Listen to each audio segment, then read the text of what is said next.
Hello and welcome to the Military History Club's Great Battle in 10 Minutes feature.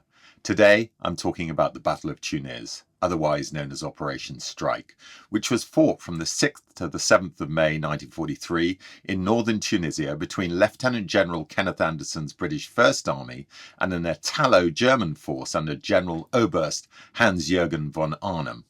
It ended with a smashing Allied victory and, just a week later, resulted in the surrender of 250,000 Axis forces in North Africa.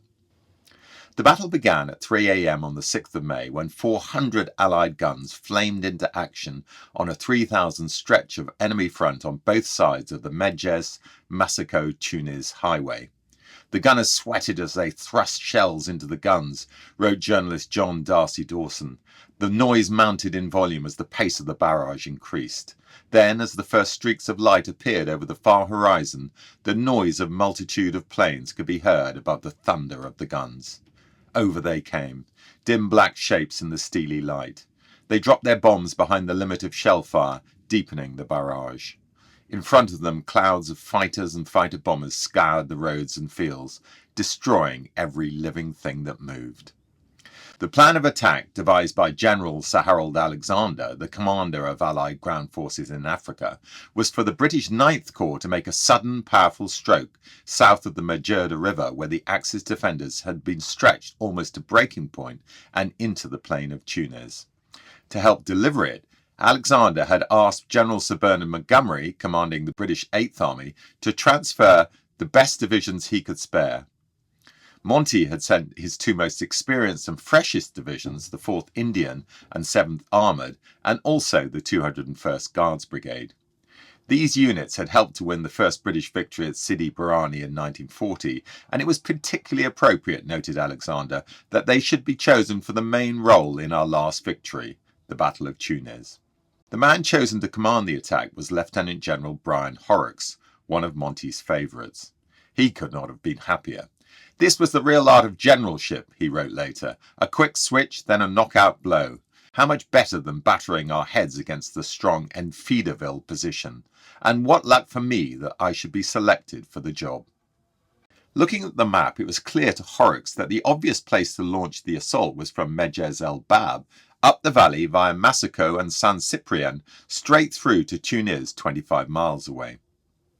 But as this was the sector currently occupied by 5th Corps, he went to call on its commander, Charles Alfrey, another ex-instructor from the Staff College that Horrocks knew well. Alfrey could not have been more helpful, wrote Horrocks, and the two cooperated closely for the coming attack, now involving 4 divisions, 2 infantry and 2 armoured under Horrocks's command. The final plan of attack was heavily influenced by Francis Tucker, the experienced commander of the 4th Indian Division, who, after a lengthy reconnaissance of the battlefield, insisted that the start time should be moved from dawn to 3 a.m. when it would still be dark. He also lobbied for pinpoint artillery fire after the initial bombardment onto specific targets, using 1,000 rounds per gun. After much persuasion, Horrocks agreed. We would have preferred another hour or two so we could smash right through into the rear areas before light came, wrote Tucker. But this timing would be enough, and it would not matter if our colleague's division did not get off before dawn, for we should have all that was important by then. Altogether, hundreds of guns and tanks, the greatest armoured force yet seen in Tunisia, would be hurled against an Axis force that was thought to number just 5 battalions and 30 tanks in the front line, and another 5 battalions and 40 tanks in reserve near Masaco. A similar force of Axis infantry was stationed to the south in the Gzar Tir area. Meanwhile, the British 5th Corps would hold the corridor open and be ready to support 9th Corps, while the French 19th Corps and the US 2nd Corps mounted coordinated attacks to the south and north respectively, and the New Zealanders created a diversion near Enfidaville. Watching the attack unfold was journalist Philip Jordan, whose view was mostly obscured by dust churned up by hundreds of fighting vehicles. You could distinguish the tanks only by flames when they fired, he wrote in his diary. There was no wind to blow the dust away. Everyone in high spirits tonight, for we may be in Tunis tomorrow. That confidence was also felt by Lieutenant General Horrocks, commanding the battle, who thought the attack went, as he put it, like clockwork. The 2 infantry divisions punched the initial breach, he wrote, and at 7:30 a.m. I was able to order the 2 armoured divisions forward. By midday, 9th Corps was through the crust and the tanks were grinding away down the valley towards Tunis. It was the perfect use of armour to exploit a breakthrough deep into the enemy's heart, and Horrocks noted with satisfaction the all-arms nature of the battle, as aircraft, guns, tanks, infantry and vehicles worked in close cooperation. By evening, the 6th and 7th Armoured Divisions had reached their objectives.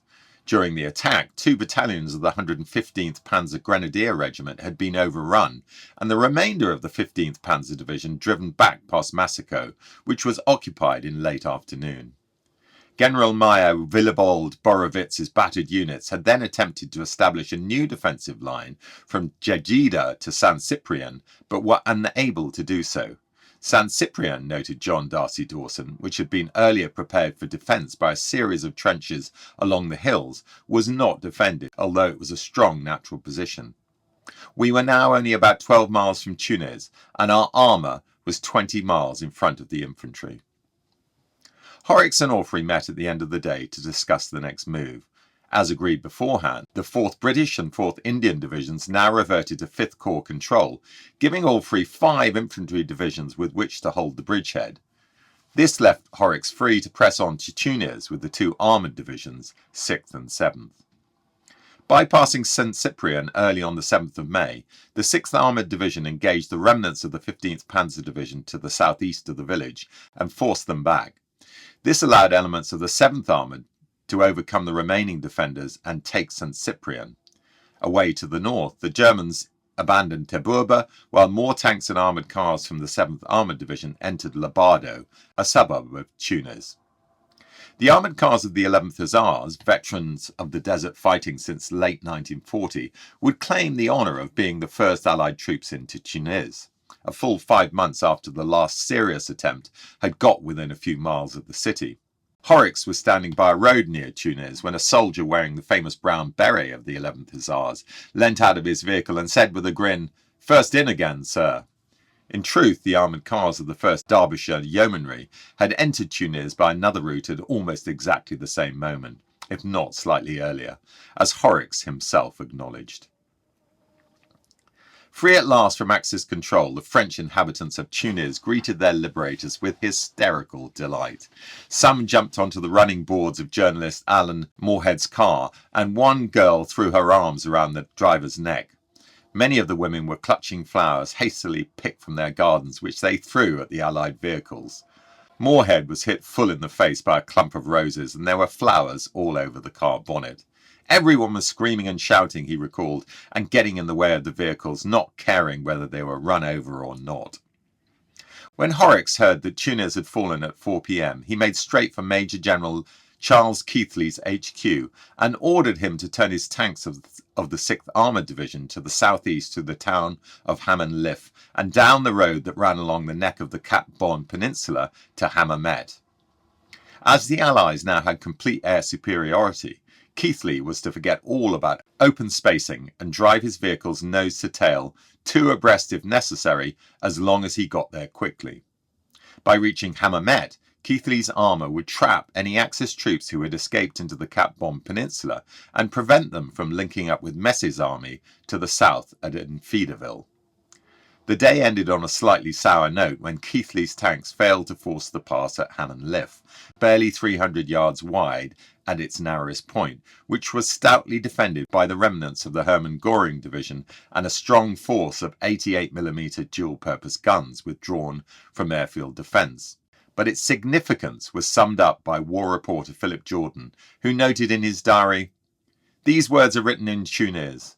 The great expedition that began in wind has finished in rain, and at long last, 181 days, 6 months in all but a day, so much patience and fortitude have had their reward. It has been a wonderful day."